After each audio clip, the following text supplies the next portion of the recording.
শ্রেষ্ঠা হয় না যিশু নাম, শ্রেষ্ঠা হয় না যিশু নাম, মুক্তিদাता यीशु नाम, बदले दिल से उसका नाम, स्वर्गीय नाम यीशु नाम, स्वर्गीय नाम यीशु नाम, मुक्ति ले लो हर जमान, मुक्ति ले लो हर जमान, मुक्तिदाता यीशु नाम, बदले दिल से उसका नाम, लाखों में नाम यीशु नाम, लाखों में नाम यीशु नाम, जिंदा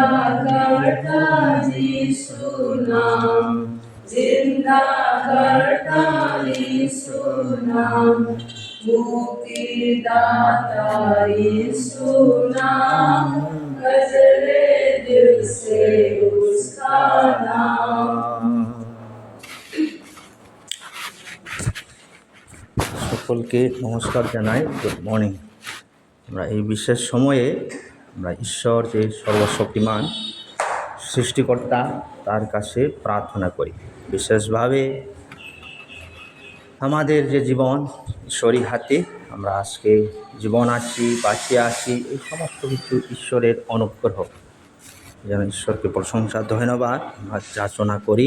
আপনাদের অসুস্থ হয়ে আমাদের হাসপাতালে আছে, প্রত্যেকের আমরা প্রার্থনা করি। আজকে বিশেষভাবে আমরা একটি বিশ্বাস কি বলবেন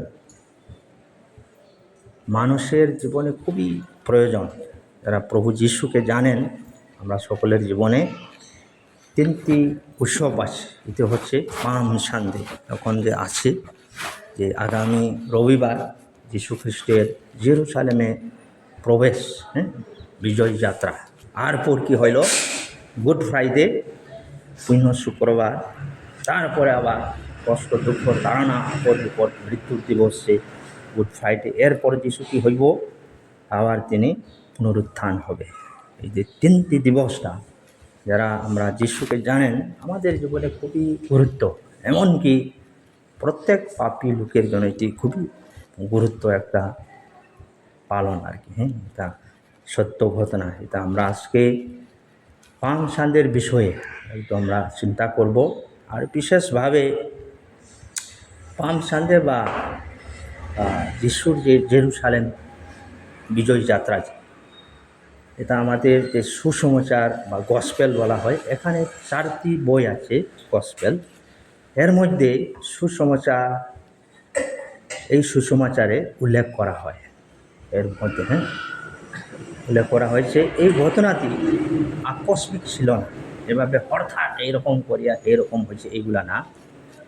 যিশু কী হইল, একটি পরিকল্পনা করেছিলেন, নিজেই পরিকল্পনা করলেন। তখন আমরা একটি অংশে যদি আমরা পড়ি, মথি লিখিত সুসমাচার 16 অধ্যায়, ম্যাথিউ চ্যাপ্টার 16 ভার্স 21 to 22, এই পদে যদি আমরা দেখি, যিশু তার শিষ্যদের কাছে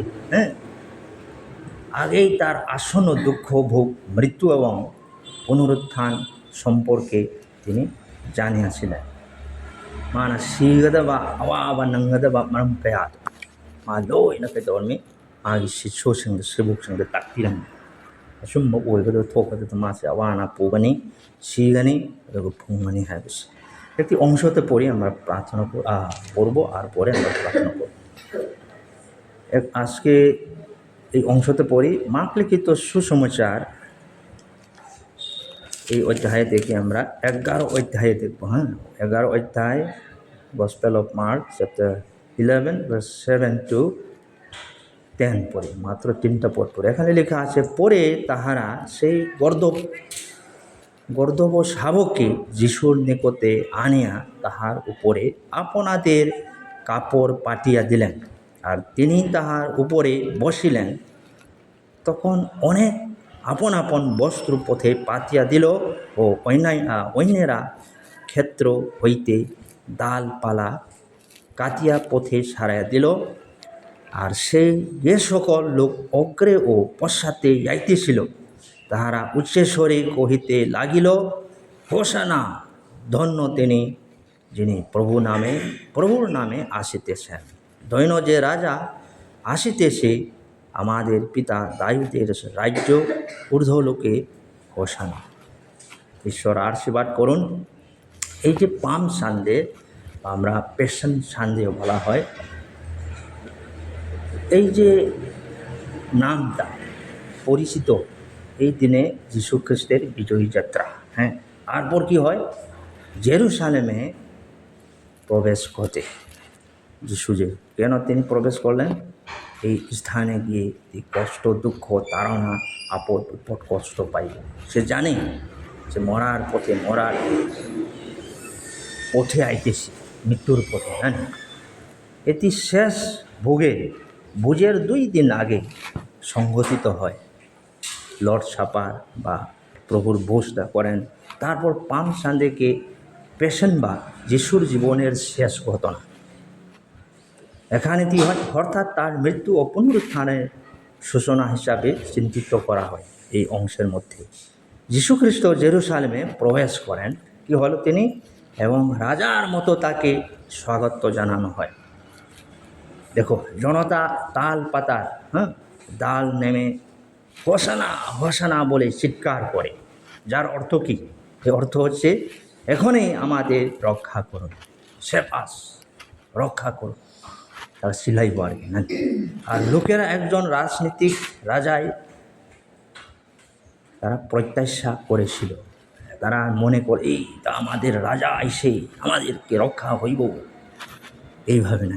কিন্তু তাদের মনে কি, রাজনীতিক রাজার মতন তারা মনে চিন্তিত করে যে আমাদেরকে সব কিছু শান্তি আইব, আমার স্থানে, আমার রাজ্যে খুব শৃঙ্খলাভাবে চলব, তাদের একটা চিন্তা ছিল।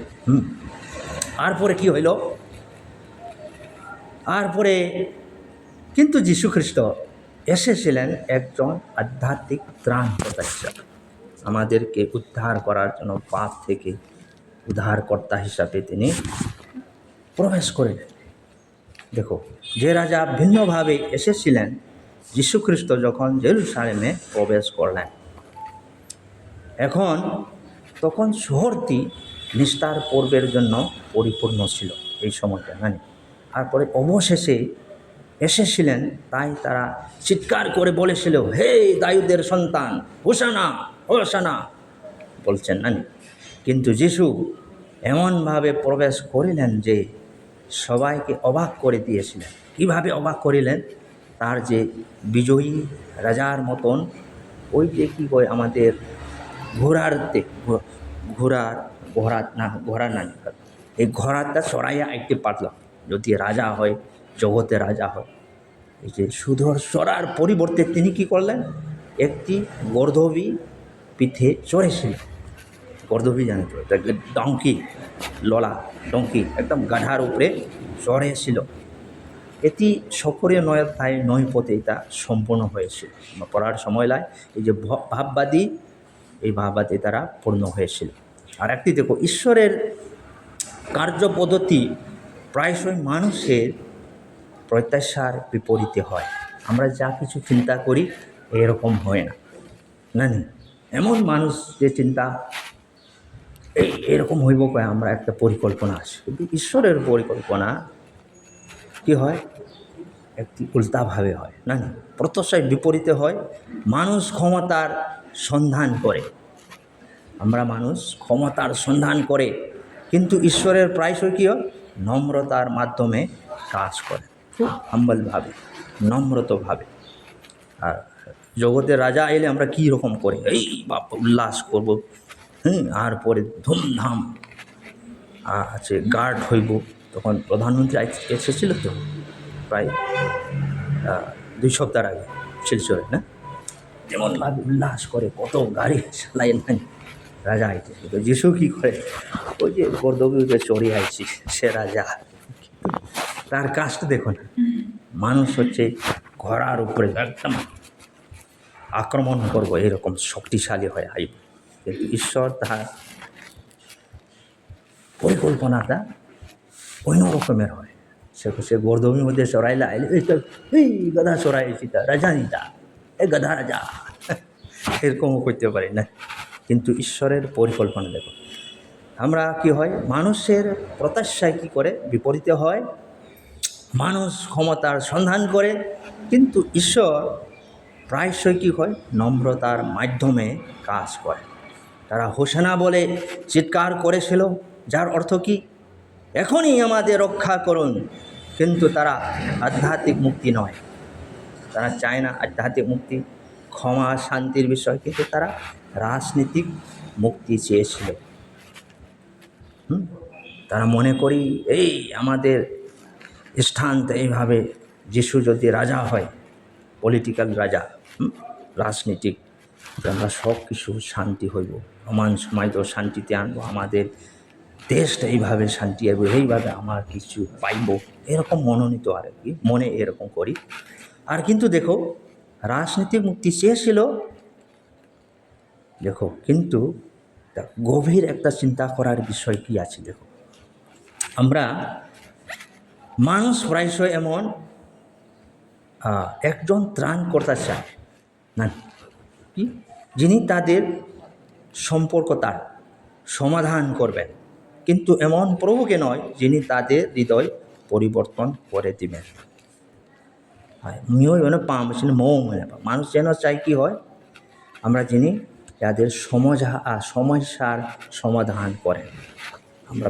আমরা সবসময় সমাধান করতে চাই তো সমস্যাটা, কিন্তু কিসের সমস্যা, কিসের সমাধান, কার যিশু কি এমন কি প্রভু যিশু, কিন্তু এমন প্রভুকে নয়, কিন্তু যিনি তাদের হৃদয় পরিবর্তন করে দিবেন। আপনার জীবনে তার পরিবর্তন করতে পারে। আর দৃষ্টান্ত একটি বলে আমি বলবো, ভুল প্রত্যাশা। একবার একজন রোগী কি হলো, তীব্র ব্যথা নিয়ে ডাক্তারের কাছে গেলেন। সে কি বলল, রোগটি গভীর হওয়ার ডাক্তারে অস্ত্রোপচার মানে কি বলবো সার্জারি করতে চায়, সার্জারি পরামর্শ দিলেন। এই তোমার তো সার্জারি লাগবো ডাক্তারের কাছে, কিন্তু রুগী কী চায়, শুধু সে পেন কিলার ওষুধ চায়। পেন কিলার ওষুধ খায়া সে রোগটা সারাতে পারে না। সে ঠিক একইভাবে কি হয়, অনেক চাই আমরা যিশু যেন জীবনের কষ্ট দূর করে দেন না, কিন্তু তারা চায় না যে তিনি পাপের মতো গভীর রোগের সমাধান করে। পাপের যে রোগীটা সমাধান করা হচ্ছে একটি বিশেষ সার্জারি তখন লাগে, ডাক্তারে কয় হ্যাঁ আপনার তা সার্জারি প্রয়োজন হয়, তো আপনি পেন কিলার খাইলে হইব না। তা মানুষের সাথে এরকম হয় আর কি, সব উল্টা উল্টি না। এই জন্য আমরা চিন্তা করার বিষয় কি হয়, যে প্রশ্নটি আস ও গুরুত্বপূর্ণ আস আমরা প্রত্যেকের জীবনে। দেখো যিশু যখন জেরুজালেমে প্রবেশ করলেন, সে কী করেন, তখন সমস্ত নগরী যারা যে নগরে থাকে তারা জিজ্ঞাসা করলো ইনি কে, যিশুকে জিজ্ঞাসা করল। কেউ বলল ইনি নাসরেতের ভাববাদী যিশু। তারপরে কিন্তু উত্তরটি হলো কি, তারা অসুস্থ, তিনি একজন ভাববাদী। উত্তর হলো অসুস্থ করা পারে, তারপরে তিনি একজন ভাববাদী বয়, আর একজন বলে শিক্ষক, আর একজন বলে কি অলৌকিক আশ্চর্য করা মানুষ তাদের মনে আর কি। এরপরে চেয়েও বেশি কিছু, তিনি ঈশ্বরের পুত্র এবং তিনি ত্রাণকর্তা। আমরা গভীর চিন্তা করতে লাগবো এখানে এই বিশেষ সম্বন্ধে। জীবনের সবচেয়ে গুরুত্বপূর্ণ প্রশ্নটি আসো একই আসে। আগের যে প্রশ্নটা এখন প্রশ্ন জীবনের বিষয় নিয়ে না এরকম বেলেগ বা অন্য রকমের হয় না যে আজকেও কি হয়, জীবনের সবচেয়ে গুরুত্ব প্রশ্নটি আসো একই হয়। যে কী প্রশ্ন, দেখুন, যিশু আপনার কাছে কে? নাঙ্গিনা ফামসা যিশু সেখানা প্রভু যিশুকে আপনার কাছে যিশুকে, তো বিশেষ প্রশ্ন আসে। কে বলবো? আপনি উত্তর বলুন। আপনি বলবে ও একটা ভাববাদী, আরেকজন বলবো এটা তো শিক্ষক, আরেকজন বলবো এটা তো আশ্চর্যকারী হিলার, একটা ডাক্তার, একটা মহান লোক। মানুষ অনেক কিছু যে যিশুর বিষয় আজকেও প্রশ্ন করে, কিন্তু সব থেকে বড় বিষয় হচ্ছে আমরা সকলের জীবনে সবচেয়ে গুরুত্বপূর্ণ প্রশ্নটি আজও একই আপনি চিন্তা করেন, এ হচ্ছে যিশু আপনার কাছে কি, এই প্রশ্নটা। তাহলে আপনার উত্তরই নির্ধারণ করেন কিভাবে আপনার বিশ্বাস, তারপর আপনার ভবিষ্যৎ, আপনার অনন্তকাল। এখানে প্রশ্ন আছে, আপনি ভাবতাই গো, আপনার মনে চিন্তা করুন যিশু আপনার কাছে কে? প্রভু যিশু সে নাহাকে না ফন্দা কানা কে नंगने खुम जाए जिसुदी है नासरेत की भाव बादे ने पापा उताथोक मीनी नत्र माक्से तंबीबा ओजामनी अथोइबो ओजानी नत्रगा अंगत थबक तो मी मनी नत्रगा माक्से फाव ओजानी नत्रगा डाक्टरनी निची कमेंट मयाम ले अदु दगिसु है ना আমরা গভীর চিন্তা। দেখো এর চেয়েও বেশি কিছু, তিনি ঈশ্বরের পুত্র এবং ত্রাণকর্তা, উদ্ধারকর্তা। ꯑꯔꯣꯏꯕꯗ ꯑꯩꯈꯣꯏꯅ ꯈꯟꯒꯗꯕ ꯋꯥꯈꯜꯁꯦ ꯀꯔꯤ? ꯄꯨꯟꯁꯤꯒꯤ ꯈ꯭ꯋꯥꯏꯗꯒꯤ ꯃꯔꯨꯑꯣꯏꯕ ꯄ꯭ꯔශ්ꯅꯗꯣ ꯉꯁꯤꯁꯨ ꯆꯞ ꯃꯥꯟꯅꯩ, ꯍꯥꯟꯅꯒꯤ ꯋꯥꯍꯪꯗꯣ ꯉꯁꯤꯁꯨ ꯆꯞ ꯃꯥꯟꯅꯔꯤ। মানে যিশুর আপনার কাছে কি? প্রভু যিশুꯁꯦ ꯅꯍꯥꯛꯀꯤ ꯀꯅꯥꯅꯣꯕ ꯅꯪꯒꯤ ꯅꯐꯝꯗ? ꯅꯪꯒꯤ উত্তর ꯅꯪ ꯋꯥꯈꯜ ꯇꯧ ꯅꯤর্ধারণ করে ꯅꯪꯒꯤ ꯊꯥꯖꯕ, ꯅꯍꯥꯛꯀꯤ ভবিষ্যৎ ꯂꯥꯛꯀꯗꯕ ꯑꯗꯨꯗꯒꯤꯗꯤ ꯅꯪꯒꯤ ꯂꯣꯝꯅꯥꯏꯗꯕ ꯄꯨꯟꯁꯤꯗꯣ ꯀꯗꯥꯏ? যিশুꯗ ꯂꯣꯏ ꯂꯩꯗꯣ। সুতরাং সেই পাম সানডে হাই পৌঁছতা, এই অর্থটা হচ্ছে যিশু আপনার রাজা হয়ে জগতে প্রেরণা করিলেন। কিন্তু কি রাজা? তিনি স্বর্গের রাজা, যে পৃথিবীর রাজা নয়। পৃথিবীর রাজা হচ্ছে ঘোড়া চড়াইয়া একদম অনেক দল আসিয়া সে আক্রমণ করতে পারে, এরকম আইতেছে না। সে গর্দবি চড়াইয়া, গাধার উপরে চড়াইয়া খুব নম্রভাবে আসে। গর্দবি অর্থতে কি আছে? গাধা, এর উপরে চড়ায়। এটা কি এখানে কি উল্লেখ করে, কি প্রকাশ করে? নম্রতা। ঈশ্বর যে কত নম্রতা, না? ঈশ্বর সে अचुकी मती नोलुई है हंथई ना की छाजत को कोई न तमता जिसु नंग वहां से लइरे अखल तो ঈশ্বর আশীর্বাদ করুন আমরা যেন যিশুকে আপনার অন্তরে রাজা হইতে চাই। আজকে আপনার অন্তরে সে আক্রমণ করতে চায়, সে নিয়ন্ত্রণ করতে চায়। আপনি সময় দাও, আপনার জীবন দাও, আপনার অন্তর দাও, সে রাজা হয়ে আপনার অন্তরে প্রবেশ করবে। পরে সে আবার যে গুড ফ্রাইডে পুনঃ শুক্রবার আইব, আর পরে যিশু আবার কষ্ট দুঃখে যা যা যা লোক যে হে হোসানা হোসানা যারা করতেছিল, তো তারা আবার ক্রুসিফাই হিম, ক্রুসিফাই মানে মারো মারো শেষ করো কইব তারা। আপনি এই হইব নাকি? ওই সুজায় চিন্তা কর। আর পরে সে আবার কি হইব? পুনরুত্থান হইব। এই রাজা আবার যে তিনি রাজত্ব করবেন, 1000 বছর রাজত্ব, সঙ্গে সঙ্গে চিরকাল রাজত্ব আমাদের হৃদয়ে সে আসে। ঈশ্বর আশীর্বাদ করুন। আমরা সবাই সব বন্ধ করি, আমরা প্রার্থনা করে শেষ করি। হে আমাদের প্রেমময় স্বর্গস্থ পিতা ঈশ্বর, হে প্রভু, তুমি যে পবিত্র, এমনকি মহান ঈশ্বর, তুমি স্বর্গের যে রাজা, তুমি কিন্তু মানব অবতারে কত নম্রভাবে তুমি জেরুসালেমে যে প্রবেশ করলেন বিজয়ী যাত্রা, তখন মৃত্যুর জন্য প্রভু যীশু খ্রিস্ট ক্রুশে প্রাণ দেওয়ার জন্য, কষ্ট ভোগ নেওয়ার জন্য তুমি প্রবেশ করিলেন। তারপর তুমি আমাদের কষ্টে দুঃখে তাড়না আপদ বিপদ নিয়ে, আমাদের পাপের বিষয় নিয়ে তুমি ক্রুশে জীবন দেওয়া হয়। তুমি আবার মৃত্যু থেকে পুনরুত্থান হয়েছিল। যে পাম সানডে বিজয়ী যাত্রা, এমনকি যে গুড ফ্রাইডে পুনঃ শুক্রবার, এমনকি পুনরুত্থান যে দিন, এই যে সত্য আমরা যারা বিশ্বাসী আমাদের জীবনে, এমনকি সকলের লোকের জীবনে এটি গুরুত্ব আমরা বুঝতে পারি। আর আশীর্বাদ প্রদান করো বিশেষভাবে আজকের যে দিন, আমাদের যে জীবন, এমনকি আমাদের হাসপাতালের যে সেবাটি তোমার হাতে সমর্পণ করি। প্রভু তুমি পরিচালনা করো, ডাক্তার, নার্স, কর্মীবৃন্দ সবাইকে তুমি আশীর্বাদ দাও, আমাদেরকে ব্যবহার করো। ডাক্তারকে, নার্সকে, তাদের চিকিৎসার মাধ্যমে প্রভু তুমি অলৌকিক কাজ করো, আশ্চর্য করো। যতজন আমাদের হসপিটালে আছে, ভাই বোন যারা আছে, যারা অ্যাডমিটেড, যারা আসিয়া থাকবো, সকলের বিশ্বাস প্রার্থনা তারা যেন ভালো হয়ে যায়, সুস্থ হয়ে যায়। সঙ্গে সঙ্গে মহান শান্তি, ক্ষমা প্রভু যিশু তোমাতে যেন বুঝতে পারি। সকলকে আশীর্বাদ প্রদান করো পিতা। এই যে বিশ্বাস প্রার্থনা, প্রশংসা, ধন্যবাদ একমাত্র আমাদের ত্রাণকর্তা মৃত্যুঞ্জয় প্রভু যীশু খ্রিস্টের পবিত্র নামে এই প্রার্থনা চাইলাম। আমেন। ধন্যবাদ সকলকে।